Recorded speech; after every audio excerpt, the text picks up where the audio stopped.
Quando você já tem um legado, por exemplo, eu moro nos Estados Unidos, e para fazer uma transferência de uma conta minha para outra conta minha leva 3 dias. A transferência financeira. Quando eu ainda tenho que muitas vezes pagar a conta colocando o cheque no envelope. Mas por quê? Porque é um sistema que a bancarização ela já existe há muito tempo. Olá pessoal, sou o Pacete, estou aqui no Febraban Tech junto com a CIT, falando não só sobre esse ecossistema gigantesco de finanças, serviços, mas todas as outras indústrias que estão relacionadas. A gente vem discutindo aqui nesses dias de Febraban, tecnologia, inovação, comportamento. É óbvio que inteligência artificial generativa está presente em tudo, mas agora nesse papo a gente vai ter uma perspectiva um pouquinho para além do Brasil, um olhar global quando a gente fala de serviços financeiros e inteligência artificial. Da parte da CIT, eu tô aqui com o Marcos Fernandes, ele é CTO lá na CIT. Obrigado, bem-vindo, querido, pro nosso Obrigado papo. pelo convite, bom estar aqui, poder discutir um pouquinho desses temas que estão bem quentes aqui na Febraban, uso de IA também, fundamental na nossa jornada. E o nosso convidado, o Marcos possibilitou essa conversa com o Bruno Domingues. O Bruno ele é chefe de desenvolvimento de negócios de serviços financeiros na Intel. É um brasileiro que nos orgulha muito lá fora, trabalhando aí há algum tempo já nos Estados Unidos. Bem-vindo, Bruno. Muito obrigado por me ter aqui. Quanto tempo já fora do Brasil? Já vai fazer agora 10 anos já fora do Brasil. 10 anos já... Mas de segmento financeiro, acho que desde 1999, 98...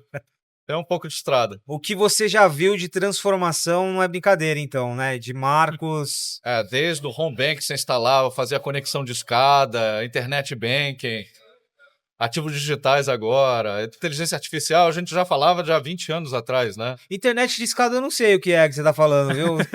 Nunca ouvi falar, brincadeira, eu fiz a transição também. Nunca usou Trump? Não, aí já é demais, né?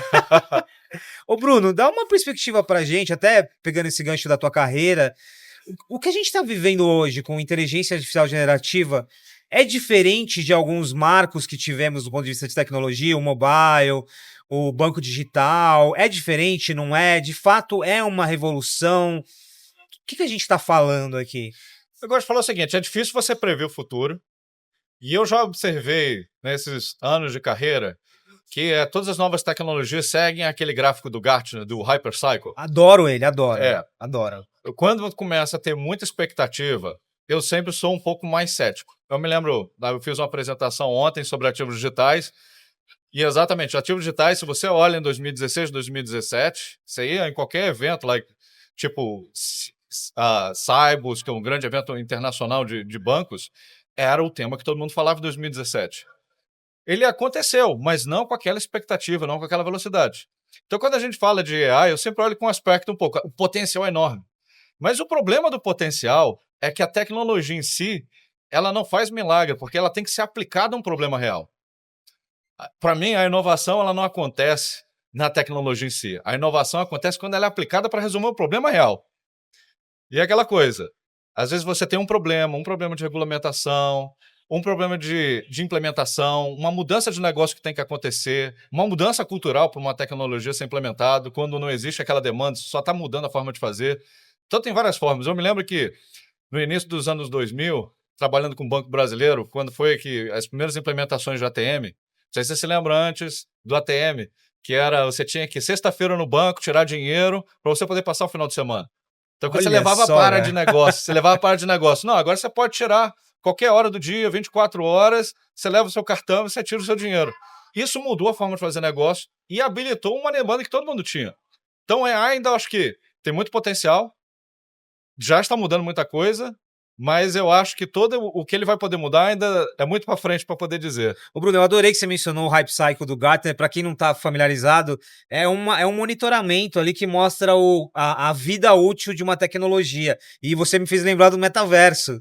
O Gartner fez o Hype Cycle do metaverso, mas a melhor parte do Hype Cycle é a curva de desilusão que eu gosto. Então você tem o hype ali, todo mundo falando, todo mundo usando, e daqui a pouco a curva de desilusão, que é onde começam as discussões mais de aplicação, mais conceituais. Então eu gosto muito dessa parte. Muito bom. E aí, antes de trazer um pouco do teu olhar cross-indústria, esse ponto é chave que você falou, né? O grande desafio agora não é a tecnologia, nem como que eu vou usar agregando valor. E aí, olhando para o setor financeiro, que também, ele, de certa forma, está na vanguarda, o que você ainda vê de desafio? É muito cultural, é muito comportamental. Os desafios que a gente tem no Brasil são diferentes dos globais. Como que é esse cenário? Para a implementação de fato. Bom, quando a gente fala de serviço financeiro, eu falo que existe essa dicotomia do serviço financeiro. De cada $5 investido em TI no mundo, um vem do serviço financeiro. Mesmo que seja ele que decide, mesmo você falar assim, os grandes compradores do mundo são os grandes cloud service providers. Não, mas quem decide a compra, a utilização é o banco, ele que está levando esse workload. Então é o seguinte, apesar de ter grande investimento financeiro, os bancos em geral também são extremamente conservadores. Então eles têm essa dicotomia ela é muito interessante. Né? Exatamente. Então quando eu olho para os bancos e a gente fala sobre novas tecnologias, por exemplo, você fala em AI, o que eu tenho observado nos últimos anos é grande investimento, mas olhando muito mais para dentro, ou seja, um ambiente mais controlado, como é que eu posso melhorar a produtividade. Uma coisa que sempre tem crescido, porque com a digitalização, ou seja, se facilitou muito a entrada de novos clientes, pagamentos mais rápidos e, obviamente, tudo passou a ser digital. Automaticamente aumenta também o número de fraudes. Então, os bancos têm utilizado muita inteligência artificial, ou procurado utilizar a inteligência artificial para reduzir essas fraudes. Então, são muito mais hoje uso interno, para que ele desenvolva a tecnologia antes dele começar a utilizar isso de forma externa. Essa tem sido uma tendência global, porque existem ainda... E, obviamente, bancos são diferentes.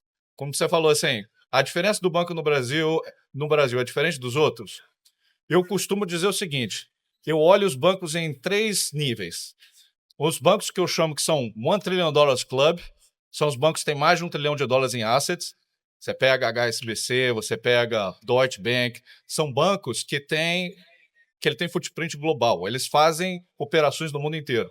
Então, quando eles têm que implementar alguma coisa, eles têm que seguir a regulamentação dos países onde eles operam. Então, geralmente, eles têm que olhar com uma visão mais macro. Quando você olha já os bancos que eu chamo de $300 billion club, $300 bilhões, geralmente são bancos que são os campeões regionais ou campeão num determinado país, mas eles são os maiores daquela região. E geralmente ele tem um ambiente de regulamentação mais restrito. É aquela regulamentação. É aqui no Brasil que segue o Banco Central. Ou, por exemplo, no Southeast Asia, que ele segue a regulamentação muito mais alinhado com o MIS. E aí você tem os bancos regionais e os superregionais. Superregionais é banco de cooperativo e tudo mais. Então, a demanda de cada um deles é diferente também. Porque a escala deles é diferente e também a exposição ao regulador são diferentes também. Então, se lembram alguns anos atrás, 2, 3 anos na época do Covid, quando alguns bancos dos Estados Unidos começaram a ter a quebradeira, por exemplo, o banco do Silicon Valley, porque ele não tinha que ter o mesmo stress test que os bancos maiores. Então, o ambiente de regulamentação é diferente. Então, isso faz com que eles enxerguem a tecnologia e a utilização também de uma forma diferente. A exposição ao risco e ao regulador que ele tem que prestar conta, né? Esse ponto da regulação, eu vou voltar para ele, mas ele é crucial aqui. E aí, a pergunta, Marcos, em relação a esse conservadorismo, né? Até dissecando um pouquinho assim, esse conservadorismo, e tá muito claro aqui, né? Eu acho que o perfil do banco, o contexto regional, mas de onde que vem esse conservadorismo? Que é, de novo, nessa dicotomia entre investimento, mas de onde que vem? É do acúmulo ali muito de processos, de tamanho? Acho que tem uma conexão com o número de processos, a complexidade, a robustez do sistema financeiro como um todo. Então, como o Bruno falou, o Banco Central regula muita coisa de forma geral, não só o do Brasil, né? Mas cada um na sua localidade. Acho que tem um lado também que as instituições, até no Brasil, talvez por conta de histórico, tem uma aversão maior ao risco, de certa forma, então elas se protegem mais do risco. E até pelo portfólio de produtos diferentes que tem, né? Normalmente os bancos no Brasil, eles não estão só numa conexão de ser um banco, né? Ele é uma seguradora, muitas vezes também, ele tem outros produtos, então ele acaba traindo comportamentos de vários mercados. Isso gera uma aversão ao risco, porque você tem um portfólio maior, mais exposto.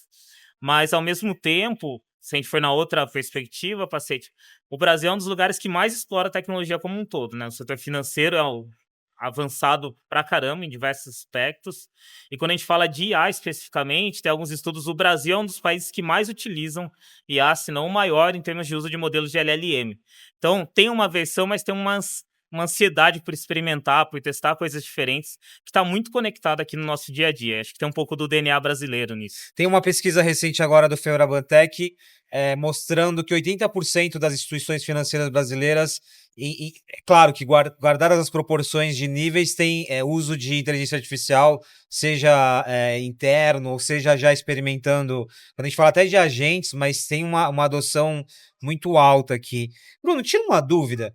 Voltando a falar da regulação, mas agora fazendo uma comparação entre o mercado brasileiro e o mercado global, dada a licença de que tem muita diferença aqui. A gente vem sendo conhecido no mundo por algumas inovações, né? O Pix, o próprio Open Banking aqui, e muitos dos profissionais do setor financeiro atribuem isso ao Banco Central, à nossa regulação. De fato, nós somos um mercado que tem pontos importantes para se orgulhar em relação à inovação, ou não, ou talvez essa é só uma percepção baseada nos desafios que a gente tem. O que você acha? Bom, eu costumo dizer assim, o Brasil ele tem certas áreas no segmento financeiro que são mais avançados que outros, mas outros também eles ficam para trás. Então, de novo, um ponto de equilíbrio. É um ponto de equilíbrio. Se você quiser, por exemplo, o Brasil ele teve uma digitalização muito forte do core bancário, porque o Brasil enfrentou muita inflação. Forçou com que o sistema bancário ele se desenvolvesse muito mais rapidamente em termos de core, seja mais ágil, porque a gente chegou a ter inflação de 80% ao mês, né? Chegamos a um ponto. E outro ponto que o Brasil ele se destaca, eu acho que em relação ao mundo, são com as tecnologias de segurança bancárias, né?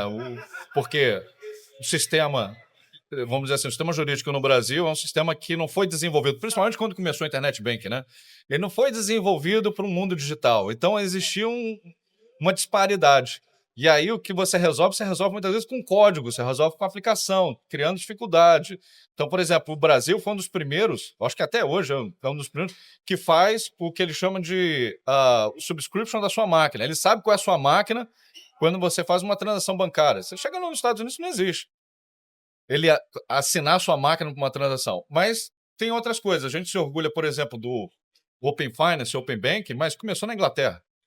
A gente se orgulha também do Pix, mas o pagamento digital na Ásia era muito mais avançado, né? Há quanto tempo na China a gente já falava dos aplicativos? Alipay, todos esses, o Paytm na Índia, essa sociedade mais cashless já existe lá há muito tempo. Então, até na forma de você lidar, né? Tem um lado bom e um lado ruim. Porque, obviamente, quando você já tem um legado, por exemplo, eu moro nos Estados Unidos, e para fazer uma transferência de uma conta minha para outra conta minha, leva 3 dias. A transferência financeira. Eu ainda tenho que, muitas vezes, pagar conta colocando cheque no envelope. Mas por quê? Porque é um sistema que a bancarização ela já existe há muito tempo. Quando você chega num país ainda como a Ásia, por que eles se desenvolveram tão mais rápido nesses sistemas tecnológicos? Porque a população não era bancarizada.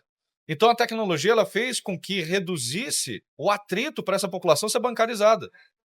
Foi o que permitiu bancarizar eles. É interessante isso, porque é como se você tivesse dado um salto, né? Exatamente, eles pularam isso. Você tinha ausência aqui de pessoas bancarizadas, mas aí com a digitalização você dá um salto e aí... Porque o custo é muito menor para ter ele como um cliente. Enquanto o sistema tradicional, que a gente conhece, bancarizado, take cheque, conta no banco, numa agência, associado a uma agência, para esses ambientes são quase impossíveis, né? Você não cobriria uma Índia, por exemplo, com agências para aquela população para poder guardar pouco dinheiro, né? Não era viável para o banco, ninguém queria esse negócio. Mas quando você torna tudo digital, a transação é muito pequena. Eu me lembro quando começou o internet banking aqui no Brasil, e numa das discussões com um banco brasileiro aqui, estava todo mundo, vai ou não vai para o internet banking? Vai tendo isso aqui lá. A justificativa, sabe qual que foi? O internet banking ele tem um potencial de atender todos os clientes do banco e custa o preço de uma agência. Olha você isso. Vê a preço dimensão. De uma agência, cara. Naquela época. Eu tô lembrando aqui, que você está mencionando essa questão da bancarização, eu tô lembrando o quanto que os bancos digitais aqui, eles ajudaram até do ponto de vista de empreendedorismo, né? Sim, a economia ali, entre aspas, informal, a economia real, de trazer muita gente pro ecossistema ali, teve um papel muito, muito importante. Marcos, ainda dentro desse recorte, eu acho que bem lúcido, né, o que o Bruno traz, mas agora em termos de tamanho, assim, mercado consumidor, volume, né, a gente sabe também que o brasileiro ele é muito, ele adota muito rápido qualquer Sim. inovação, então o quanto que isso também ajuda aqui como um ponto positivo, quando a gente começa a falar de tecnologia antes de entrar na IA? Eu acho que tem alguns elementos, né? Tem uma carência grande por serviço aqui no Brasil, acho que como o Bruno comentou, né? Custo de agência, tudo. Então você tem um serviço pessoal mais limitado. Então, quando você começa a ter soluções tecnológicas que te oferecem resolutividade para os seus problemas, isso naturalmente traz uma adoção, né? Então, você comentou um pouquinho de bancos digitais. O volume de brasileiros que adentraram a bancos digitais, né? O Nubank é um baita caso do tanto pelo volume de clientes quanto o valuation que eles conseguiram. Você vê que a complexidade de acesso que as pessoas tinham ao serviço, quando você oferece uma solução tecnológica que simplifica isso, naturalmente o pessoal vem de forma muito rápida e muito ágil. Eu acho que um pouco dessa carência e dificuldade de acesso ao serviço no Brasil torna a digitalização e o acesso à tecnologia mais fácil. Ele é mais simplificado do que continuar no meio tradicional. Então, esse para mim é um dos pontos que tange muito esse tema. Bruno, me tira uma dúvida. Eu vou pegar o gancho do Nubank aqui, porque ele é talvez o exemplo mais interessante nesse sentido, mas. E ainda falando de conservadorismo e tamanho. Mesmo um Nubank, que essencialmente nasceu ali digital, como uma startup, e hoje se tornou um banco gigantesco, mesmo que ele tenha essa cultura de startup, ele sofre às vezes de se tornar tão grande que ele pode passar a ser conservador também. Ou seja, a origem ela não determina muito. Não, o segmento financeiro ele vive de confiança. Então, o conservadorismo vem disso. Se você imagina que o banco tem a chance do banco quebrar, né? Isso vira um boato, o banco quebra. Né? Basta todo mundo lá tirar o dinheiro, acabou. Então, esse conservadorismo, mesmo sendo startup, eu acho que ele não muda o comportamento do banco de tentar transferir essa confiança para os seus clientes. Porque Ele também é um elemento de sobrevivência. ele é o elemento que faz as pessoas confiarem. Tanto é que ontem na apresentação que eu fiz sobre ativos digitais, né, um dos elementos era, bom, se você parte de utilizar smart contracts e contratos inteligentes, eu consigo descentralizar finanças, né? A gente veio falando de DeFi por muito tempo, né? E acabou não acontecendo porque você, no final das contas, você tem a regulamentação, você tem um Estado que está ali, que você tem que fazer os contratos de acordo com o Estado, quem é que vai garantir isso, codificar isso, e no final das contas, se alguma coisa não está codificado, tem que ter alguém a recorrer. É um banco que é regulado ou regulador. Então, os bancos não vão deixar de existir. E toda esse alta expectativa que existia com contratos digitais naquela época, né, de não precisamos mais do banco, agora o dinheiro vai ser todo digital, vou comprar ação e vender ação sem precisar de uma Bovespa, por exemplo. Não aconteceu nada disso, porque não era tão simples. A tecnologia não resolvia esse detalhe. Por causa de outros atributos, né? De Exatamente. confiança. Me surgiu uma dúvida aqui, deixa eu ver se eu consigo formular. Quase o exemplo que você deu da bancarização, que a gente dá um salto. Quando a gente fala no histórico de serviços financeiros e tecnologia, blockchain não é uma novidade, a gente já vem falando há muito tempo. O mundo cripto, ele tá ele permeia praticamente todas as grandes instituições, não é só nicho, mas com a inteligência artificial generativa, você vê uma junção dessas tecnologias, ou talvez o blockchain ele é uma base importante quando eu tiver de fato os agentes, por exemplo, ou não, você vê um salto, talvez a IA generativa ela ocupe uma outra parte. Não sei se ficou claro, mas você consegue ver como é a intersecção dessas tecnologias. Eu acho que são bem diferentes. O blockchain, ele basicamente é uma base de dados, né? Ele torna a coisa mais eficiente em muitos processos internos. Já acabou acontecendo no segmento bancário, onde o blockchain deu certo. Em muitos processos internos no banco, a forma com que você pode pegar qualquer ativo e tokenizar ele, transformar ele numa versão digital. Por exemplo, uma instituição financeira que tem como garantir um banco. Aquilo tem uma representação dentro do blockchain, que é a tokenização daquele ativo financeiro. Então, como ele é programável, você consegue colocar juros, você consegue associar risco, então você consegue fazer coisas no blockchain. Isso é interessante. Então, ele é só uma base de dados. Se tiver uma aplicação usando o GenAI, você pode usar base de dados ou não, mas eu acho que uma não leva a outra. Não exclui. Não. Acho que até o blockchain traz um lado de descentralização importante que ajuda muito, né? Nessa transparência da comunicação, faz uma diferença. Acho que a IA já traz um outro caminho que ele associa N outros aspectos, que entra em mudança comportamental, mudança de experiência, ele vai para uma outra linha de como as pessoas interagem com os serviços. Ou seja, então o blockchain ele pode ser um habilitador importante de segurança no contexto de IA, mas a IA, para se massificar ou se tornar uma experiência relevante, ela não necessariamente está vinculada Não. ao blockchain. É importante fazer essa distinção. Marcos, uma dúvida aqui. E aí, falando especificamente agora de inteligência artificial generativa e pegando um pouquinho do gancho da resposta do Bruno, que é o desafio, né? Pegar uma tecnologia do hype e trazer para adoção, trazer para o dia a dia. O que você já consegue materializar, para além do setor financeiro? O que é uma realidade hoje, de fato? É o uso interno? O agente de IA está longe, não está? O que você percebe? Acho que começou muito o movimento para uso interno, então o primeiro salto que todo mundo foi buscando eficiência, né, e trazer IA para acelerar processos, para reduzir custos. Então, isso trouxe um trabalho mais interno de conversação com as pessoas, mas a gente já está vendo vários casos abrindo para fora. Então, alguns exemplos, né? Tem uma discussão muito forte, apareceu no South by Southwest esse ano, sobre a AI sendo a nova UI das pessoas. Então, você começa a ver muitos produtos saindo conversacionais. Aqui no Brasil, tem um exemplo legal que é a Meg, não sei se você já viu, que é um banco todo feito no WhatsApp, 100% conversacional, você interage com ele por áudio, Só um por parênteses texto. aqui, você está mencionando o Maeda da Microsoft que falou sobre Ah, essa transição de o investimento, né? Maeda foi uma das UX pessoas. para o AX, que é Isso. muito Foi interessante. bem legal, eu vi ele, eu tava na palestra dele, inclusive, foi bacana. Então esse é um dos pontos que tá forte, a gente vê, acho que o Itaú anunciou também aqui no Papo dos CEOs na Febraban, que eles lançaram um agente para assessorar investimento, que ele tem, inclusive, capacidade transacional depois. Acho que a gente venceu um pouco da barreira do risco de não vou expor para fora, de risco para minha marca, e agora as pessoas estão vendo essa oportunidade de mudar as experiências, talvez no mesmo patamar que a gente falou lá atrás de digitalização e mobilidade, um novo canal, uma nova forma de interagir.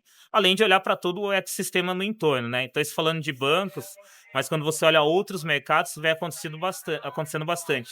Saúde fazendo isso para melhorar a experiência com os pacientes, com o consumo de serviços de saúde, seguradoras também tentando estruturar isso de outras formas, o mercado de varejo também tentando aproximar do cliente disso. Então, tem um ganho grande de experiência que vai trazer uma nova forma de conversa e está abrindo esse leque para fora, porta para fora das empresas. Mas a agenda porta para dentro continua fundamental e extensa, porque a gente vive ainda no Brasil uma pressão grande, né, em relação a custo, em relação a capital, e você conseguir ter as coisas de forma mais eficiente, preditivas, te traz um ganho significativo.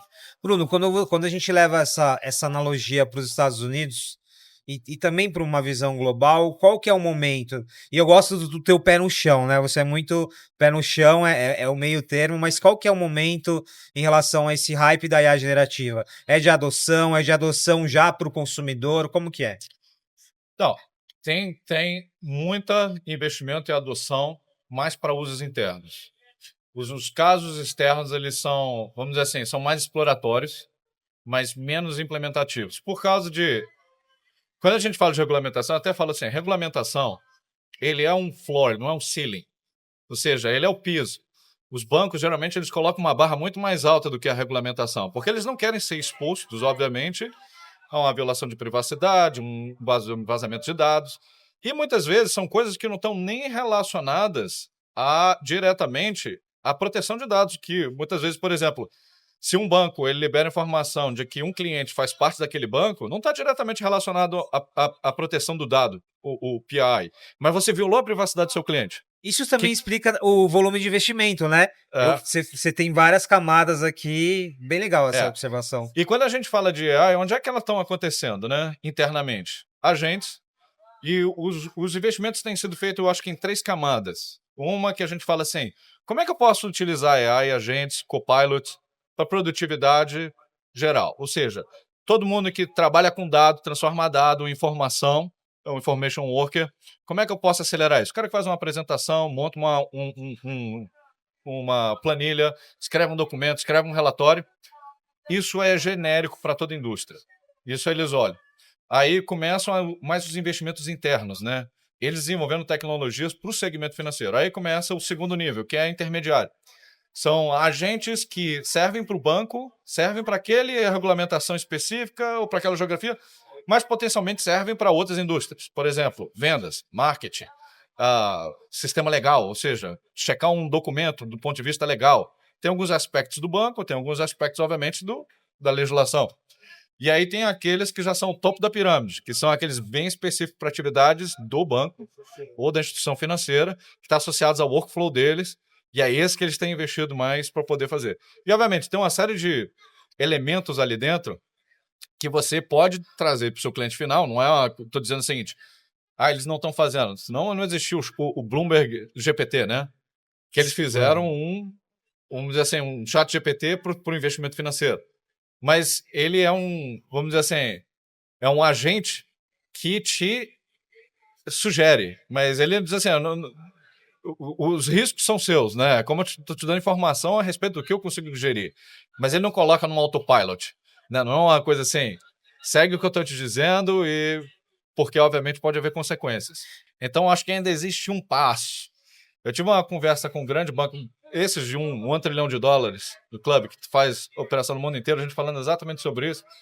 E ele me falou, acho que ainda existe um belo caminho em termos de maturidade, porque não existe a menor possibilidade da gente colocar para o nosso cliente uma caixa preta. A gente tem que saber o que está acontecendo ali. Então, assim, existe uma vontade, existe uma preocupação da gente ficar muito atrasado, por isso que a gente investe, mas existe também a preocupação de a gente colocar alguma coisa... Cara, é uma situação muito estratégica, é quase um jogo de xadrez. Exatamente. Deixa eu aproveitar o seu alerta anti-hype aqui para fazer essa pergunta. Então, baseado nessa explicação que você está me dando, essa ideia do agente de IA, talvez um pouquinho mais romantizada, então eu vou ter o agente de IA de um banco, falando com o meu agente pessoal, falando com uma seguradora, falando com uma varejista... Isso, então, de fato, essa interação, ela tá um pouco distante. Dados todos os desafios que a gente tem de interoperabilidade, é isso? Hoje, quando você fala de investimento, por exemplo, interagir com o banco, onde eu tenho visto as implementações mais interessantes? A primeira coisa, uns anos atrás, talvez 10 anos atrás, quando começaram a sair os primeiros agentes, você ligava para o banco e tinha um mecanismo que fazia conversão de speech to text, NLP, e buscava informação. Gostaria de saber meu saldo. Tem vários agentes de banco aqui com nomes, né? Você falava e ele te trazia o saldo, trazia informação.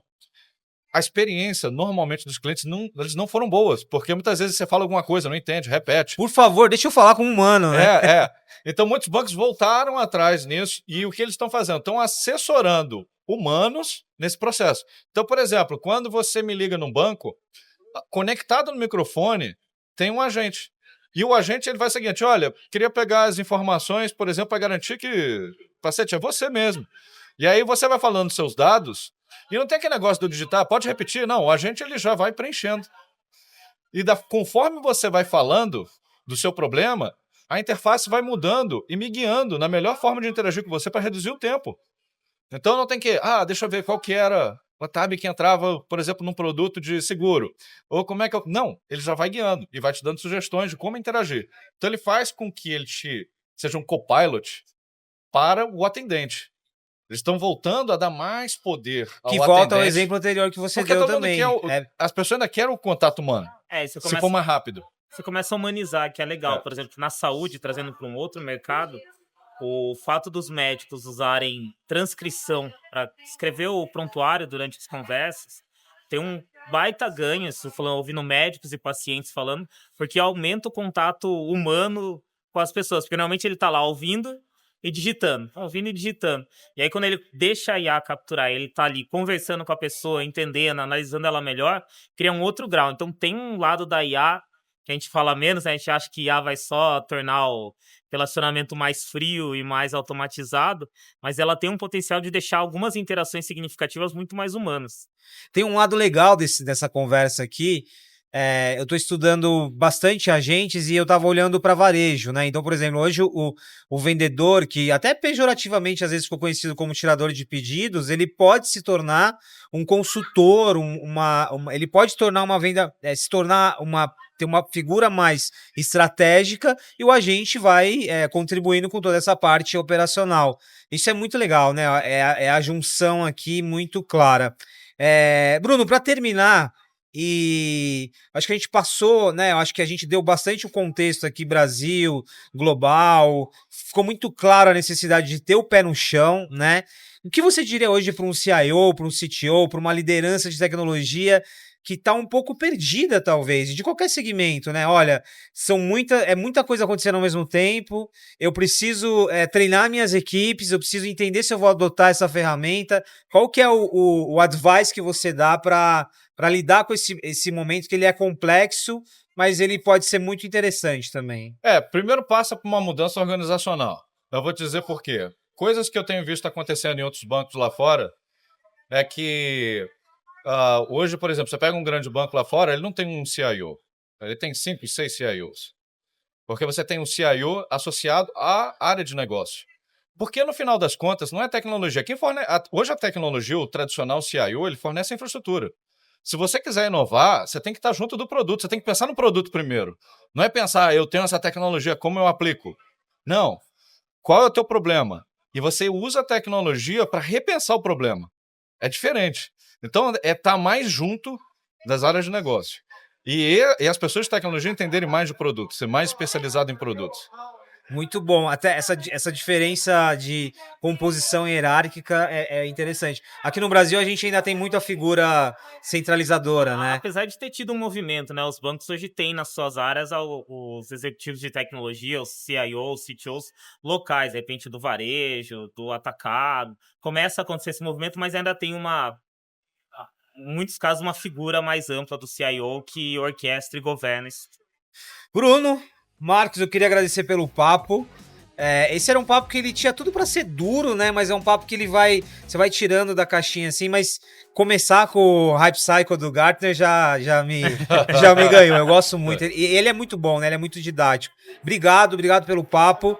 Acho que, como a gente vem falando aqui, né? Tem a tecnologia como commodity, mas tem muito olhar organizacional, de estrutura e de valor agregado. Obrigado pela presença, querido. Eu que agradeço.